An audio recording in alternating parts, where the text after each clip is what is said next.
দেওয়া হবে। তার মানে কি, আমি কি করছি, ওদেরকে আমি শিখাচ্ছি। এখানেই আমি বলি প্রশিক্ষণ শিখাচ্ছি। আপনাদের লাস্ট টার্গেটটা কি? তাহলে প্রশিক্ষণ শিখান কি করবো তাকে?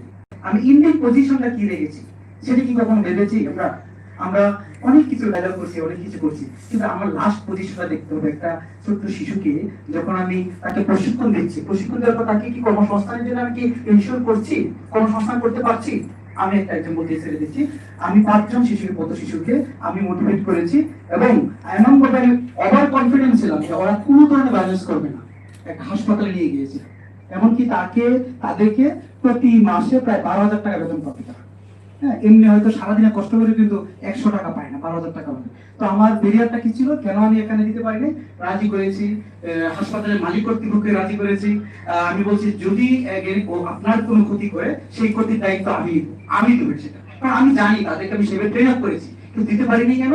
তাদের এনআইডি কার্ড নেই, কিন্তু কি করতে পারতাম। আরেকটা বিষয়, আজকে মেন্টাল হেলথের ব্যাপারটা আমি প্রশিক্ষণ, অর্থাৎ আমি এটা করে পরীক্ষিতভাবে কাজটা করেছি। এটা হলো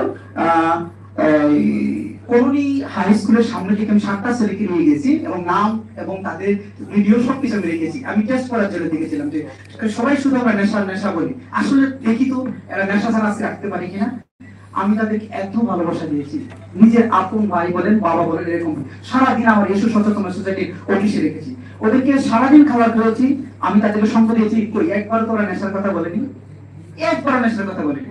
এখন হয়তো বলতে পারেন তাহলে আমি রাত্রে আর কি করবো, কারণ আমার তো শেল্টার নেই, সেরকম শেল্টার সেন্টার নেই, আর কি করবো। কিন্তু আমি সেটা ভিডিও ধারণ করে রেখেছি, একবার নেশার কথা বলেনি। সেদিন শুক্রবার ছিল, এবং তাদেরকে আমি এমন ভাবে গোসল করে এভরিথিং করে আমি তাদের সাথে সময় দিয়েছি।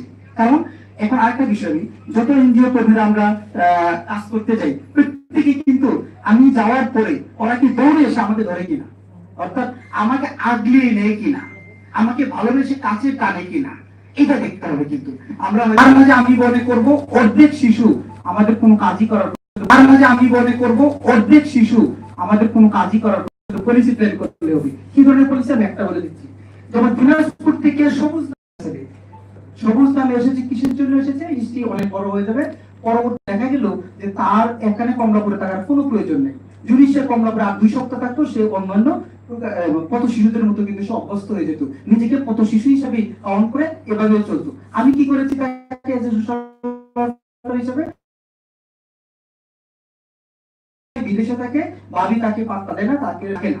সুতরাং সে এই কষ্টে দুঃখে এখানে চলে আসছে। তার ভাবির সাথে মোটিভেট করেছি, তার চাচার সাথে মোটিভেট করেছি। অবশেষে সাইদাবাদ থেকে 900 টাকা দিয়ে আমি 700 টাকা বাসের কিনে টিকিট করে আর 200 টাকা হাতে দিয়েছি। আর আমার মোবাইল নাম্বারটা দিয়ে বলেছি তুমি নেমেই আমাকে ফোন দিবে, আমি দেখবো, এবং এরপরেও যদি কোনো ধরনের সমস্যা হয় আমাকে বলে প্রয়োজনে আমি তোমার বাড়িতে যাবো, গিয়ে আমি দেখবো। তারপর একটা লোককে কত শিশু শেষ করে এরকম আরেকটা শেষ করে দিচ্ছি।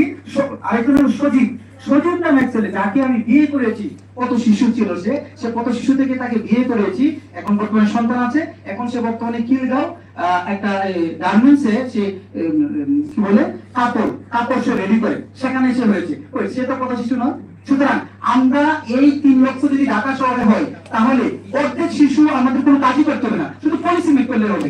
আর অর্ধেক শিশুর জন্য আমাদের মেন্টাল কাজ করতে হবে, অন্যান্য কাজগুলো করতে হবে। আরেকটা ব্যাপারটা আপনাদেরকে বলছি, এসো সচেতন সোসাইটি যে কত শিশুদেরকে নিয়ে কাজ করছে, হেলথ, এবং এমন দেখাতে গিয়েছে সবাই হেলথ নিয়ে কাজ করছি। এমনকি 2 মাস ধরে রেল লাইনে পা কেটে গেছে রবীন্দ্র নামের ছেলে, কিন্তু কেউ কোনো হেল্প করে নাই। আমরা হেলথ নিয়ে তো সবাই বলছি, হেলথ নিয়ে কাজ করছি। আলহামদুলিল্লাহ, এসব সচেতন সোসাইটি ব্যক্তি উদ্যোগে এই কাজগুলি এখনো যদি নির্দিষ্টভুক্ত, আমরা ব্যক্তি উদ্যোগে আমরা মুখ দাঁড়িয়ে আমি তাকে চিকিৎসা করি, সব করি। এরকম ভাবে করতে হবে। তাহলে যাই হোক, ভালো থাকবেন। আপনারা